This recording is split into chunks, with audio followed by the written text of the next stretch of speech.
Hello and welcome to Gunning for It episode 13. My name is Craig, and coming up on today's episode we have the season review and the transfer window. Now that the season has ended, we can start doing a bit of business in the transfer market, get some players in and try and shift some of the deadwood at the same time. So, following on from the last episode, spoiler alert, we won the FA Cup. So happy about that. It's given us a trophy in our first season at the club. But also, most importantly, finishing 4th in the Premier League. We have that Champions League spot. So now hopefully that means we can start getting some really quality players, or some more quality players. But firstly, the season review. So the end of season awards. For fans player of the season, Mesut Ozil. Well, what else is there to say? Mesut Ozil just literally dominated the fans player of the season vote. Granit Xhaka ahead of Aubameyang. I thought Aubameyang would at least have a bit more than that in terms of votes, but Ozil deserved it, despite the fact that he didn't play for part of the season, right in the middle when we switched formation. Still had a very good season. Goal of the season, Lucas Torreira. We'll just have a quick look at it. Who was it against? It was home against Burnley. I'm trying to think, was this a free kick or a long range effort? Because normally Xhaka will give us one of his Xhaka specials. So Torreira just at the bottom of the screen, there he is, and it looks like it's a long range effort. Yes, it was. It's a very good goal.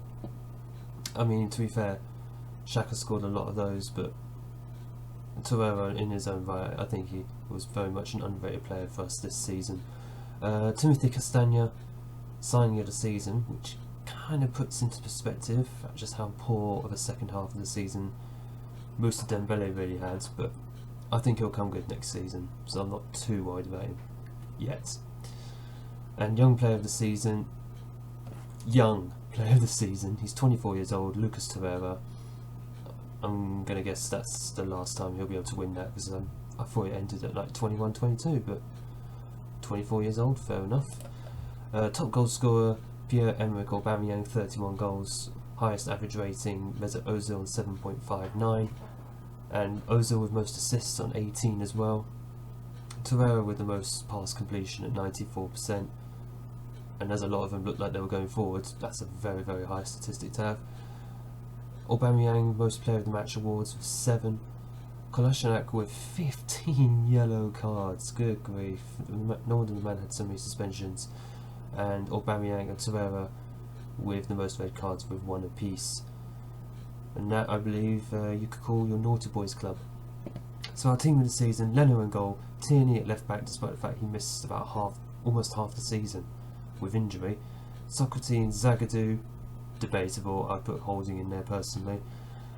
Bellerin on the right, Torreira and Xhaka at the base of the midfield, that's about right. Aubameyang on the left, Pepe on the right, Mesut Ozil playing behind Moussa Dembele. And Dembele, he's only been in half the season, but he's more or less just displaced Lacazette, who will probably try and shift this season. So the season review overall, we were expected to qualify for the Europa League. We've massively exceeded that by securing Champions League qualification. I need to find out, does that mean we go into the group stage or just into the playoffs? If it's the group stage, it'll be much easier, but we'll see. Finished 4th in the Premier League, lost in the semi-finals against Real Madrid. I said this before and I'll say it again, I think we were very unlucky to have drawn Madrid, and we put up a good account of ourselves. I can't complain too much about that. We won the FA Cup and we went out in the Carabao Cup, which no one cares about, to be honest. Club vision. So next season, of course, Champions League now. Let's just get straight to negotiating this. So let's have a look. Play attacking football, that's absolutely fine. Play entertaining football, yeah, that's what we've been doing all season. Sign players under age of 23, yes, and I've already started. We will come to that in a moment. Do not sign players at the age of 30, that's fine, no problem with that. Work within range budget, yeah, we will. Minimum 4-year contracts, yeah, no problem. So by the end of next season, and there's no negotiation on this, well, at the moment, but qualify for the Europa League and reach the first knockout round of the Champions League. Those are doable. And at the end of the next season, qualify for the Champions League, which we've already done. Yep, I like the look of that,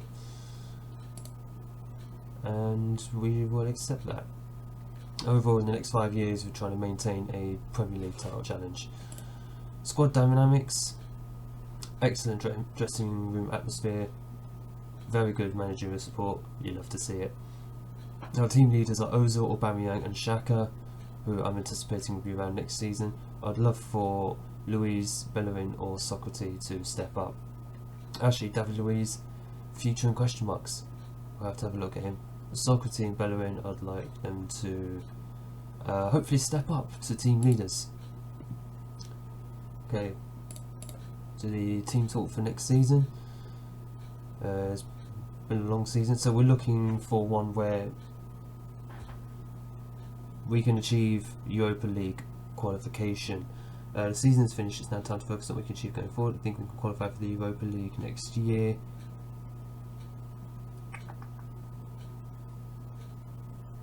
Yeah, I believe that's what the board wants us to achieve, so that's fine. We can qualify for the Europa League, yeah, that's absolutely fine.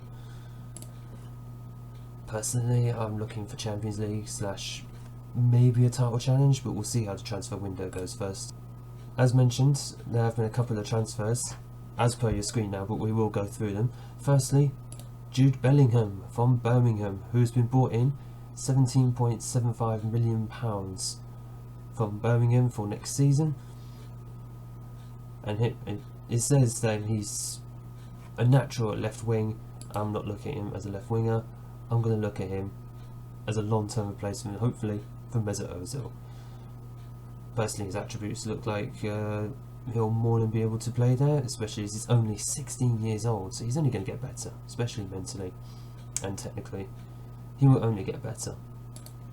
As for this season, he played at Birmingham. He played 40 league games in the Championship at 16 years old. Methinks he's going to be an excellent player going forward. Potential 5-star potential. I'm just looking it down here, but no, the actual report is saying 5-star potential, at least 4.5. And he's 2.5 star at the moment, actually. So where would that put him? It puts him third, and Ceballos is on loan, so he's going to go back to Madrid. So he's not that far off technically from Ceballos' level. I mean, he's a long way off from Ozil, but he could exceed Ozil. Watch this space. He's definitely could be a key player for us in the future, depending on how long the save actually goes. And our second signing, Sandro Tonali from Brescia, coming in for 27.5. Yeah, 27.5 million, rising to 35.5 million. Brescia put him on the transfer list, which is kind of amazing considering he's played all but 2 games for them this season. So absolutely incredible. They put him on. We got him at a relatively cut down price, so I imagine he would have probably cost 40 million plus if we really wanted him, but for 27.5 million, even with add-ons, it's a steal. For someone who is a wonder kid as well. Where is it? Yeah, media description, wonder kid, and he's only 20 years old. Can play in, where is it? Yeah, defensive midfield or the centre of midfield, so he'd easily provide cover or even overtake Xhaka or Torreira. We're only just strengthening the centre of midfield with this signing, along with Guendouzi. I'm very, very happy about the centre of our midfield. Right, so let's have a quick look at our squad depth before we continue with the summer. So we'll look to continue with the 4-2-3-1 anyway next season. But I'm also very, very keen to just keep this 4-1-2-3 as well, so that way we'd have a defensive midfield anchor. So Sandro Tonali could easily slot in there along with Torreira or Xhaka. So it's always good to have those options, but otherwise 4-2-3-1 will probably be our default tactic anyway. Aubameyang, Dembele up front, Lacazette, more than likely I'll try and shift him on this summer, or offer him up to clubs, if not transfer list him if he doesn't want to go. And of course Martinelli, who did get shoved out a little bit this season, I feel, but I want him to get more game time next season, mainly because he was injured as well for part of it. On the left, Aubameyang can play there as well. Mkhitaryan is coming back from loan from Roma, but again I think he's another player who will try and get out of the club as well. If I just raise this to 3 stars, good grief, the depth is actually quite good. Saka, of course, on the left, who's been breaking into the squad this season. He can also play on the right hand side along with Pepe and Nelson. Nelson can actually play left hand side as well. Chances are I'll probably have Saka on the left and Nelson on the right then, because Saka can do well both sides, so it doesn't really matter. Ozil is the only one we have in attacking midfield, so I might actually think again about Mkhitaryan, unless we find someone who's just as good, if not better than him, because I don't know how many more full seasons Mesut Ozil's going to do for us. Central midfield, we are quite stacked here. Torreira, Xhaka, the front two, well, the main two. Obviously Tonali coming in, Guendouzi, Maitland-Niles. Touch and go about him, to be honest, because he could be back up there or right back or left back, but he's not playing very much, so I might send him out on loan just to get some more development. Neni, I'll more than likely try and move him on when he comes back from loan. Left back, Tierney and Kolasinac. If I can get another left back who's just as good, if not better, I could move one of them on. More than likely Kolasinac. He played very well for us. We'll keep an eye on that. We will keep an eye on that. Centre back, Socrates, David Luiz, and Zagadou is going to go back to Dortmund. I wasn't impressed with him. I know a lot of people like him, especially as he's a wonder kid, but to be honest with you, I didn't see that much in him. He certainly doesn't fit the style of football I like to play, especially what I want from my defenders. So more than likely he'll just go back to Dortmund, and I won't bother bringing him back, especially as they want over £100 million for him. Too much money. Theo Carrere, he's out on loan at Marseille. I bought him from PSG for £4 million in January. He's going to come back. In fact, I believe he is actually Premier League ready. Yeah, he's 3-star, potentially rising to 3.5 stars, so he could still improve a little bit. And he has been getting in some decent game time for Marseille. 16 league games, 21 overall. He's been okay, so I'll give him a shot next season. Also, we do have William Saliba coming in from his loan from Saint-Etienne. So that means that will give us Socrates, Theo Carrere, Saliba, Rob Holding, who's not in this list at the moment, David Luiz. I'm on the fence as to whether to give him a new contract. He didn't get much game time this season. I'll have to decide about Luiz. So Luiz and Maitland-Niles I'm going to have to make a decision on. Lacazette, Mkhitaryan, I'll have to make a decision on him as well. Lacazette is going, and then he's going. And on the right you've got Bellerin and Castagna, two solid options. Castagna can provide cover at left back as well, so we are well covered at left back, to be honest. It's right back I probably want to get one player in for, mainly because we sold Callum Chambers for that stonking £14.5 million. I mean, it was such good business. Just adding in the 2-star players as well. Bernd Leno, 3-star at the back as well. Martinez, Iliev, probably got on loan. Matt Macy's going to go. Martinez, if we find someone as good, if not better than him, he'll move on. So I didn't actually get an inbox saying what their transfer and wage budgets were. Instead I just went into finances and here they are. Apparently it was already 91 million that we had for transfer budget, but instead, because we bought Tonali already, who's arriving later in the summer, it's now only 64.3 million. As for wage budget, we only have about 90,000 spare, not even, 88.8 thousand per week spare. We're going to need a few players to move on if we're going to free up some of the wage budget. We can start bringing people in, but it'll probably be those quite young if they're going to accept our wage offers. Should be a very interesting summer. So, my first real conundrum of the summer. I've offered out Lacazette for £50 million, and we've had 2 bids come back for him. Real Madrid for a derisory £28 million, which, to be honest, I really don't want to accept. But then Manchester United have come in for a bid for £50 million. The problem is, I don't really want to strengthen Manchester United, especially as we're competing against them next season. I'm going to turn them down. I'm going to see if that goes. Can we get 52 million? Take off the 17 wage contribution. Let's see if anything comes back. There we go.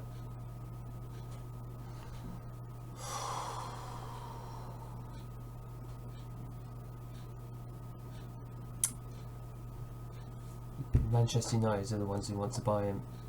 I don't really want to strengthen them.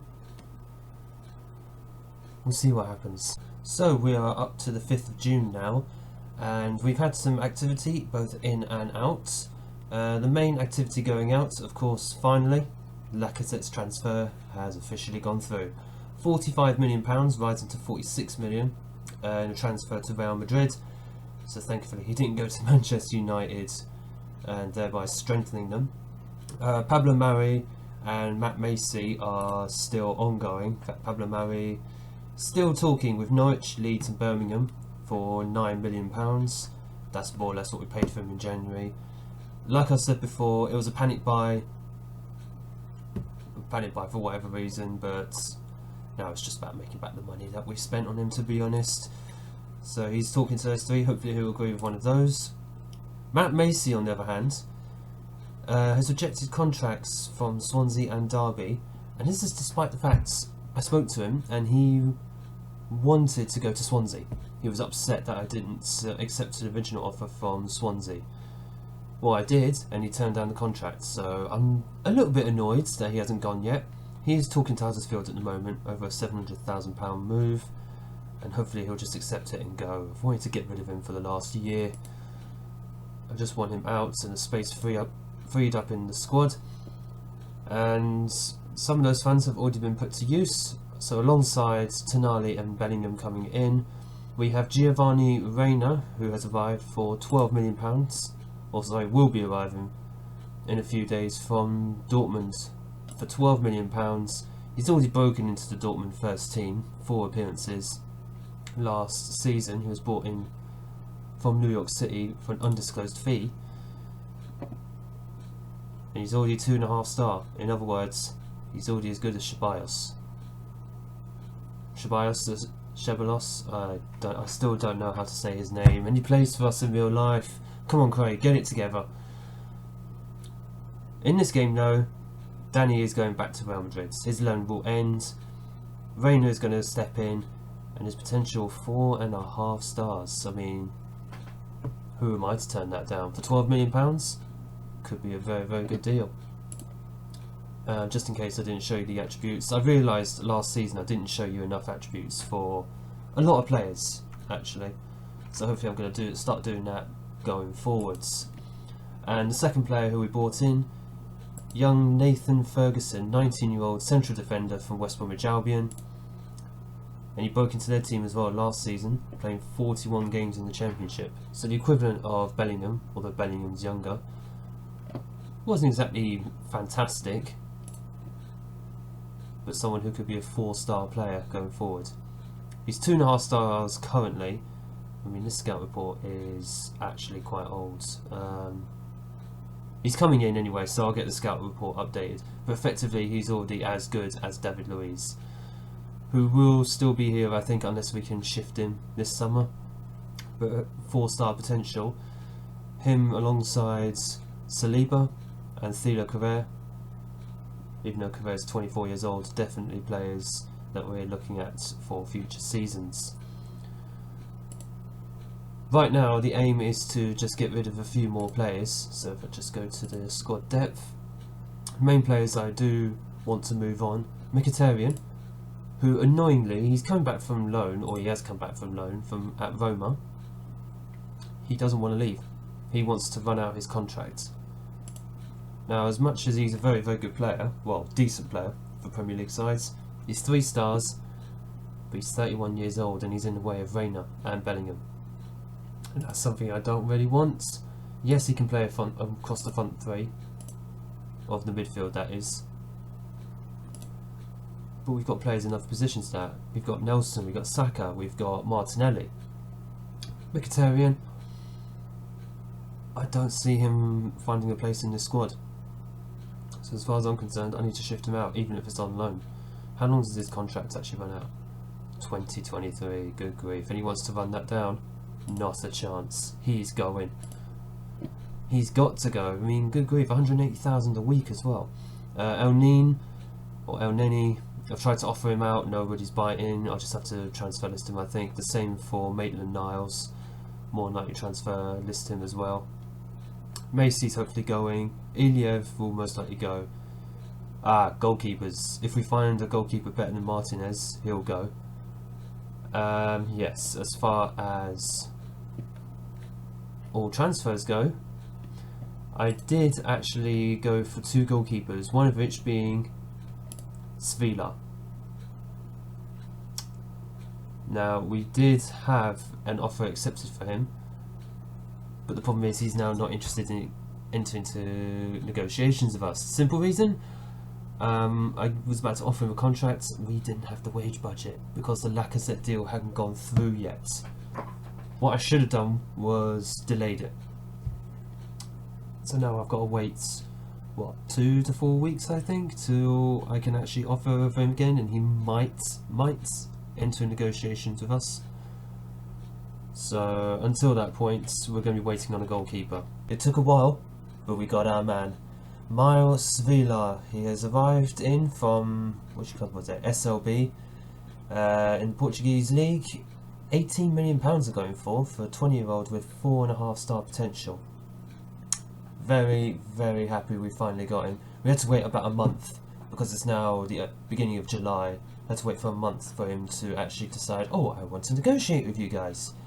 But it's fine, he's now here, it's all done. Which now means it's not only a defender that we need to start to get rid of. Looking at getting rid of David Luiz here, mainly because we got Nathan Ferguson in, and obviously William Saliba and Carrera came back from loan.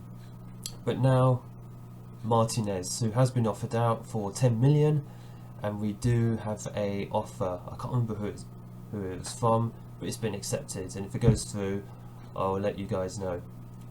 But hopefully, once we've sold on a defender and our goalkeeper, that should be it really for the transfer window. I can't imagine there's anything else I really want to be spending money on at this point, unless a wonder kid comes along. And he's gone. David Luiz has been sold to Sheffield United. £7.5 million, rising to 9.25. Yeah, 9.25 million if he makes 50 league game appearances. He's not going to. Yes, we do have a selling team wage contribution of 16.75k a week. I don't normally do that sort of thing, but considering he was on £150,000 a week, that's still a major saving. It now means that I have 265,000 wage budget and 31 million in the transfer budget. I did say that chances are we will probably not bring anyone else in, except maybe wonder kids. But to be honest with you, I think the transfer market is done for us this summer. Martinez, on the other hand, he was offered out and he's turned down contract offers from Birmingham and Celtic. Annoying, but he's going to stay in reserves. We've got Sevilla as backup. Martinez can just stay in reserves then for this season. So the transfer window hasn't actually ended. It won't end until the end of August. But our first game against Liverpool in the Community Shield is up now, so that will be viewed in the next episode. But on the screen right now is a summary of all the transfer in and outs that we've had this summer. So overall, Tonali, Bellingham, Reina, Ferguson, Soyuncu and Svila, who I've showing you all who's come in. As far as those going out, minus all the loans of our young players, Pablo Mari, who's gone up for £9 million. Maitland-Niles has officially gone to Fulham for £15.5 million. Good bit of business considering a youth player, so it's all profit at the end of the day, so very, very happy with that. In fact, is there anything showing? Yeah, 2.5 stars. He wouldn't really have broken in to the midfield area where we've kind of stacked it a little bit, which is very, very good. Of course, Lacazette, who's now gone to Real Madrid, £46 million, although that is a £1 million added on. Can't remember what it is for, but I believe if he makes so many league appearances, we'll get an extra £1 or so. Also, David Luiz has gone to Sheffield United for £7.5 million, rising to £9.25 million if he makes 50 career appearances for them, 50 league appearances. Sorry, I doubt he will. He's going to have to be one of their best defenders, and I'll be very surprised if he is. And finally, we did get rid of. It just sounds so horrible, doesn't it?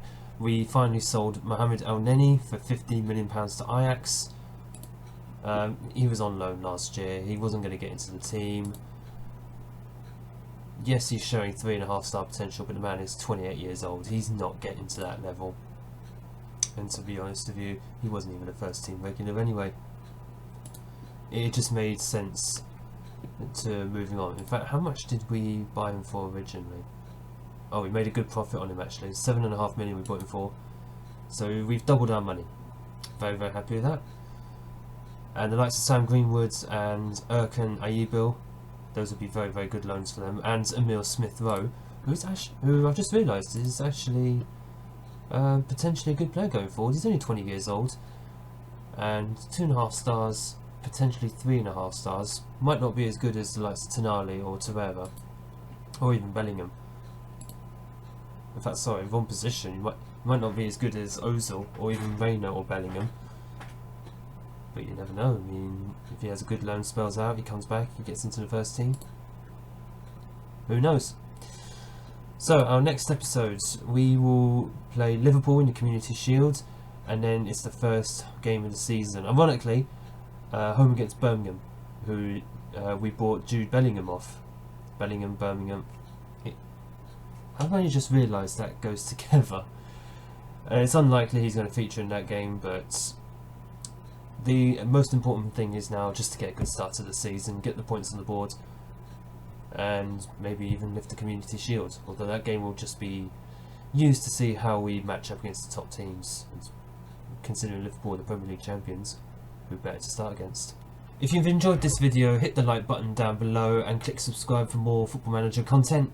Any feedback again on the video is always welcome in the comments, especially constructive criticism to help improve the production of these videos and the editing, or just generally what you want to see, to be honest.